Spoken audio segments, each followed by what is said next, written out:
Hello बच्चों, मैं मोहम्मद नूर Husnain.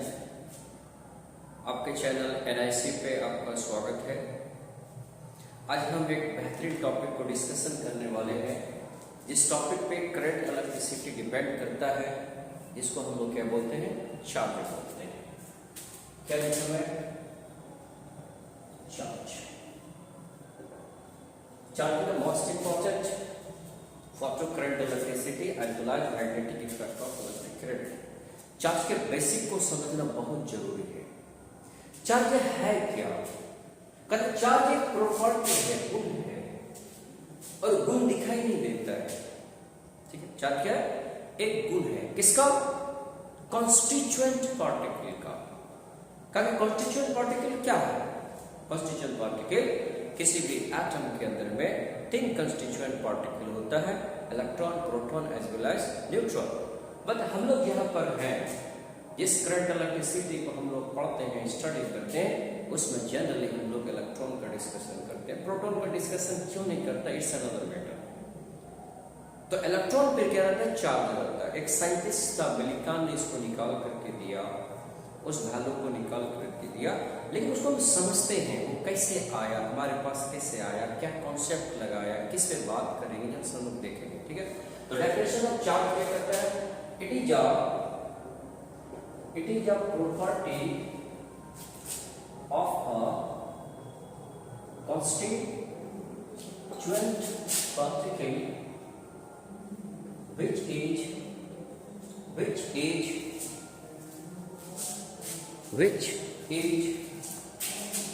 which is inserted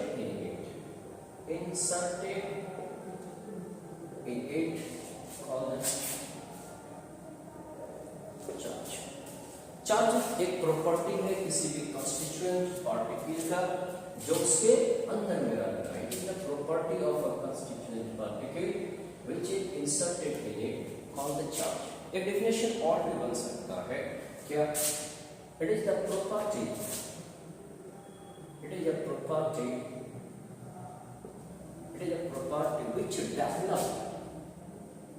which developed electric field,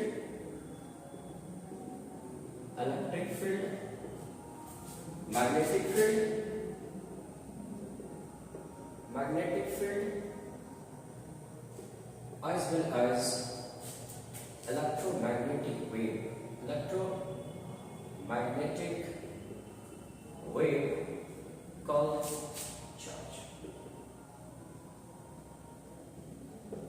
सबसे पहले आज हम लोग डिस्कशन करेंगे ये चार्ज को साइंटिस्ट ने कैसे हम लोगों की जिंदगी में लाया, वो क्या एनालाइज किया, क्या क्राइटेरिया को फुलफिल किया, किस तरह की चीज को उसने देखा जिसकी वजह से उसने महसूस किया कि कोई चीज चार्ज भी है। ठीक है, उसके लिए हम लोग डिस्कशन करते हैं। हमको थोड़ा सा पास्ट में जाना पड़ेगा। जब 17th सेंचुरी में एक बहुत वर्सेटाइल साइंटिस्ट आया, न्यूटन, सभी सात न्यूटन एक लॉ दिया, जिस लॉ का नाम था लॉ ऑफ ग्रेविटेशन। तो लॉ ऑफ ग्रेविटेशन क्या कहते हैं? ग्रेविटेशन एक रूल है, एक लॉ है, एक यूनिवर्सल ट्रूथ है, जिसमें इन्हें कहा गया कि हर एक बॉडी एक दूसरे को अपनी ओर अट्रैक्ट करता है। Everybody attract to each other by the mass. उसने क्या कहा कि हर बॉडी एक दूसरे को अट्रैक्ट करती है, किसकी वजह से? मास की वजह से। प्राप्त 1666 ईस्वी में आया और उसने एक लॉ दिया, F = G m1 m2 by r²। ठीक है, और इसमें सिर्फ और सिर्फ क्या था? अट्रैक्शन। और किसकी वजह से था? By mass. और इसका जो मैग्नीट्यूड था, इस फोर्स का मैग्नीट्यूड बहुत छोटा, बहुत स्मॉल था। Magnitude of force becomes very small. बहुत कम फोर्स से एक दूसरे को अट्रैक्ट करता है। आप भी रियल लाइफ में अट्रैक्ट कर सकते हो। सपोज दैट एक बॉडी है, मैं हूं या दरवाजा है। ठीक है, मेरे को दरवाजा खींच रहा है, मैं दरवाजे को खींच रहा हूँ। ठीक है, एक फोर्स से, लॉ ऑफ ग्रेविटेशन से, ग्रेविटेशनल फोर्स से, लेकिन ना तो दरवाजा अंदर की तरफ आ जा रहा है, ना या मैं भाग करके जा रहा हूं। इसका मतलब ये बहुत ही वीक फोर्स था। लेकिन जब हमारा इलेक्ट्रॉन प्रोटॉन का इन्वेंशन आया 1897 के बाद 1897 में इलेक्ट्रॉन का जो इन्वेंशन जे थॉमसन द्वारा किया गया, उसके बाद एक नई बात गाथा लिखना शुरुआत हुआ। एक साइंटिस्ट ने यूं समझा, कौन किया ये मैं भी नहीं जानता हूं, इसके बारे में मुझे आइडिया नहीं है, कोई होगा, लेट अस कंसीडर कोई एनिमल होगा, साइंटिस्ट होगा, उसने क्या किया। अच्छा एक बात और भी, ये जो ग्रेविटेशनल का लॉ था ये थ्योरेटिकल था, it is a theoretical law. Gravitational law या थ्योरेटिकल लॉ, उस वक्त कोई मशीन वगैरह निकली नहीं थी, ये थ्योरेटिकल लॉ था, फॉर्मूला से प्रूफ करके निकाला जाता था। लेकिन जब इलेक्ट्रॉन का इन्वेंशन हो गया, प्रोटॉन का इन्वेंशन हो गया, एटम का थोड़ा सा एक्सप्लेनेशन हो गया, उसका थोड़ा एटम का वो कॉन्सेप्ट थोड़ा मॉडिफाइड हो गया, या मॉडर्न अप्रोच आ गया, उसमें कोई साइंटिस्ट था, उसने क्या किया, एक इलेक्ट्रॉन और एक प्रोटॉन को रखा। इलेक्ट्रॉन चूंकि पार्टिकल है, आप पढ़ोगे 11th क्लास में, इलेक्ट्रॉन वेव भी है, एक ब्रॉडली कॉन्सेप्ट आएगा, उसमें कहेगा कि इलेक्ट्रॉन एक वेव की तरह भी बिहेव करता है, बट यहाँ पर इलेक्ट्रॉन एक पार्टिकल की तरह बिहेव करता है। और आप जानते हैं कि मास of electron 9.1 into 10 to the power -31 kg और मास of proton 1.66 10 to the power -27 kg होता है। तो साइंटिस्ट ने क्या किया, इलेक्ट्रॉन प्रोटॉन को रखा, देखा दोनों में अट्रैक्शन होता है, और इसे फ्यूचर पास्ट में भी देखा गया कि दो बॉडी के बीच में अट्रैक्शन होता है, बड़े बॉडी जो दिखता है, लेकिन ये तो बहुत माइन्यूट पार्टिकल है, इसमें भी अट्रैक्शन उसने फील किया। तो उसने क्या किया, एक इलेक्ट्रॉन और एक प्रोटॉन को 1 मीटर पे रखा, और उस जमाने में, जिस जमाने में हो रहा था, ये उसमें थोड़ा बहुत प्रैक्टिकल भी हो चुका था। क्या प्रैक्टिकल, कि दो पार्टिकल या दो बॉडी के बीच में मास m1 और मास m2 के बीच में सम डिस्टेंस पे रखने पे कितना फोर्स लगेगा, वो कहां से, मशीन से या फिर प्रैक्टिकली मशीन या फिर प्रैक्टिकली उसको मेजर नहीं किया जा सकता था, प्रैक्टिकली उस चीज को मैग्नीट्यूड को निकाला जा सकता था, उसके लिए दुनिया में अवेलेबल था, उस चीज को अवेलेबल किया गया था, बनाया गया था। तो साइंटिस्ट ने क्या किया, एक इलेक्ट्रॉन और एक प्रोटॉन 1 मीटर के डिस्टेंस पे रखा और इसके फोर्स को मेजरमेंट किया। F बराबर के G mass of electron mass of proton by R square रखा। G का value 6.67 10 to the power -11 into 9.1 into 10 to the power -31 into 1.66 10 to the power -27 by 1 of whole square.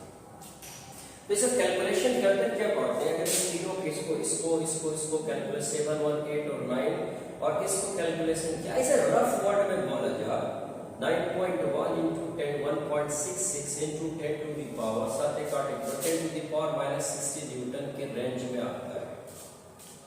But it is theoretical, और ऐसा theoretical जिसे किसी ने कभी गलत नहीं बोला। F = G(m1 × m2) आज भी हमारे लिए आइडियल कंडीशन में होता है, हाँ बिल्कुल सही होता है, ये थ्योरेटिकल था। बट जब मशीन का इन्वेंशन हो चुका, उस मशीन में मास ऑफ इलेक्ट्रॉन और मास ऑफ प्रोटॉन को रखा, उस इलेक्ट्रॉन और प्रोटॉन को रखा एक रफ में, कैसा,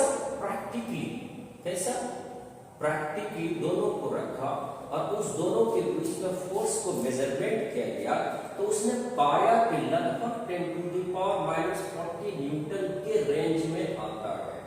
यहाँ 10 to the power -60 न्यूटन के रेंज में आया और यहाँ 10 to the power -40 न्यूटन के रेंज में आया। एक बार रिकॉल करता हूँ, क्या किया, एक इलेक्ट्रॉन और एक प्रोटॉन दोनों को 1 मीटर के डिस्टेंस पे रखा, इलेक्ट्रॉन का भी मास था, प्रोटॉन का भी मास था, और न्यूटन के लॉ ऑफ ग्रेविटेशन पे उसको एक्सप्लेन किया, उसको बनाया, उसको निकाला, तो पाया कि इस दोनों के बीच में जो फोर्स है 10 to the power -60 न्यूटन के रेंज में है। बट उसी जगह प्रैक्टिकली जब उसको मेजरमेंट किया तो पाता है कि उस दोनों के बीच में जो फोर्स है 10 to the power -40 न्यूटन है। अब खुद आप एनालाइज करो, ना न्यूटन साहब गलत है, ना हमारा ये प्रैक्टिकल अप्रोच गलत है, प्रैक्टिकल अप्रोच भी गलत नहीं और न्यूटन का लॉ भी गलत नहीं है, लेकिन दोनों में साफ देखें कितना कितना बड़ा गैप है, बहुत बड़ा गैप है, यानी 10 to the power minus 40 newton is highly more than to the 10 to the power minus 69 newton. ये बहुत बड़ा फोर्स है, इतना कि हम इमेजिन भी नहीं कर सकते हैं, लगभग 10 to the power 20 Newton more times. Okay, तब साइंटिस्ट ने यहाँ पे या साइंटिस्ट को ये बात समझना शुरुआत या समझना शुरुआत किया और यह कंक्लूजन दिया कि ये भी गलत नहीं, ये भी गलत नहीं, कहीं ऐसा तो नहीं है, कहीं ऐसा तो नहीं है, इस जो पार्टिकल है जिसको हम इलेक्ट्रॉन और प्रोटॉन कहते हैं, इसके बीच में या इसके अंदर में इस मास के अलावा, ये मास 9.2 के अलावा कोई और प्रॉपर्टी तो नहीं है। समझो क्या कहा कि जब प्रैक्टिकल और थ्योरेटिकल को देखा, किसके चार्ज पार्टिकल को, इलेक्ट्रॉन और प्रोटॉन को जो देखा, इलेक्ट्रॉन और प्रोटॉन में थ्योरेटिकल और प्रैक्टिकल के बीच में इतना बड़ा गैप होने पे साइंटिस्ट ये कंक्लूजन पे पहुंचा कि that why the huge amount of difference between theoretical as well as particles, and give a conclusion as that particle contain the mass as well as another property, and that property gives the name as a charge। क्या कह सकते हैं, ये theoretical और practical के बीच में इतना बड़ा गैप होने की वजह से कहीं ऐसा तो नहीं है या ऐसा है कि इस पार्टिकल के पास मास के अलावा भी एक प्रॉपर्टी है और उस प्रॉपर्टीज का नाम उसने क्या रखा, चार्ज रखा। इसमें डेफिनेशन में है, it is the property of A constituent particle which is inserted in it called the charge. ये समझिए बात को, मैं समझता हूँ आपको मेरी बात समझ में आया होगा। चार्ज एक प्रॉपर्टी है। अच्छा, वो तो मिल्टन एक साइंटिस्ट है, उसने कितना चार्ज होगा इलेक्ट्रॉन पे, कितना चार्ज होगा प्रोटॉन पे, मिल्टन वॉइड-रॉक से कैलकुलेट किया गया। तो फिर मिल्टन क्या था, वॉइड-रॉक, मिल्टन वॉइड-रॉक साइंटिस्ट ने तो चार्ज और इलेक्ट्रॉन को निकाला, या चार्ज और प्रोटॉन भी निकाला। कितना था दोनों का value, -1.602 into 10 to the power -19 coulomb और -1.602 into 10 to the power -1, plus and minus is nothing, only two distinguish of both particles। दोनों का कैरेक्टर थोड़ा डिफरेंट था, लेकिन दोनों के प्रॉपर्टी क्या था, सेम था। तो अल्टीमेटली इस तरह से चार्ज का जो कॉन्सेप्ट है हमारे पास आया। यही चार्ज जो रिस्पॉन्सिबल है किसके लिए, इलेक्ट्रिक फील्ड जनरेट करने के लिए, मैग्नेटिक फील्ड जनरेट करने के लिए, साथ साथ इलेक्ट्रोमैग्नेटिक इंडक्शन को जनरेट करने के लिए वही चार्ज पार्टिकल उसके लिए रिस्पॉन्सिबल है। थैंक यू माय डियर, मैं समझता हूँ आपको समझ में आया होगा। आप please subscribe my channel and share to my channel to get to the good concept to my channel NIC Nurul Institute of Chemistry classes. Thank you very much.